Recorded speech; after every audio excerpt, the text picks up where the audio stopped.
உடல்நல பிரச்சினைகளால் பதவி விலகியதாக குடியரசு துணைத் தலைவர் ஜெகதீப் தங்கர் கூறிய நிலையில் ஒன்றிய அரசின் பல்வேறு நடவடிக்கைகளால் அவர் பலமுறை அவமதிப்புக்கு ஆளாகியிருப்பதாக பரபரப்பு தகவல்கள் வெளியாகியுள்ளன.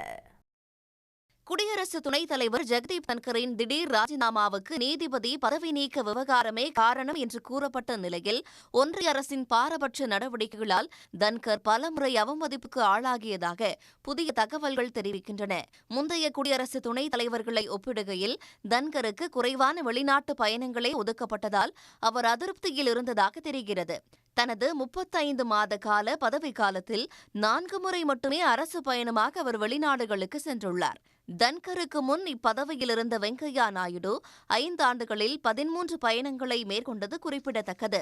மேலும் வெளிநாட்டு பயணத்தின் போது பல தருணங்களில் நெறிமுறை மீறல்கள் குறித்து வெளியுறவு அமைச்சகத்திடம் தன்கரின் அலுவலகம் புகார் அளித்துள்ளதாகவும் அதிகாரப்பூர்வ வட்டாரங்கள் தெரிவிக்கின்றன. குறிப்பாக ஈரான் உள்ளிட்ட நாடுகளுக்கு சென்றபோது குடியரசு துணைத் தலைவருக்கான நெறிமுறைகள் மீறப்பட்டது குறித்து தன்கர் புகார் அளித்ததாக கூறப்படுகிறது. அதேபோல அமெரிக்க துணை அதிபர் JD வான்ஸின் இந்திய வருகையின் போது முறைப்படி தகவல் தெரிவிக்கவில்லை என்றும் வெளியுறவு அமைச்சகத்திடம் தன்கர் புகார் அளித்ததாக தெரிகிறது. அரசு அலுவலகங்களில் குடியரசுத் தலைவர் மற்றும் பிரதமரின் படங்களுடன் தனது புகைப்படம் வைக்கப்படவில்லை என்பதையும் தன்கர் பலமுறை சுட்டிக்காட்டியிருக்கிறார்.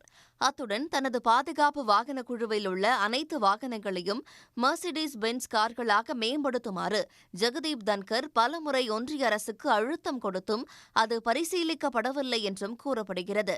மறுபுறத்தில் தன்கர் மிகவும் தன்னிச்சையாகவே செயல்பட்டதாக மூத்த பத்திரிகையாளர்கள் குறிப்பிடுகிறார்கள். உயர் பதவிக்கு ஏற்ற முக்கியத்துவத்தை ஒன்றிய அரசு தொடர்ந்து மறுத்து வந்ததே கடந்த திங்களன்று ஜெகதீப் தன்கரை ராஜினாமா முடிவை நோக்கி தள்ளியிருப்பதாக தகவல்கள் வெளியாகியுள்ளன.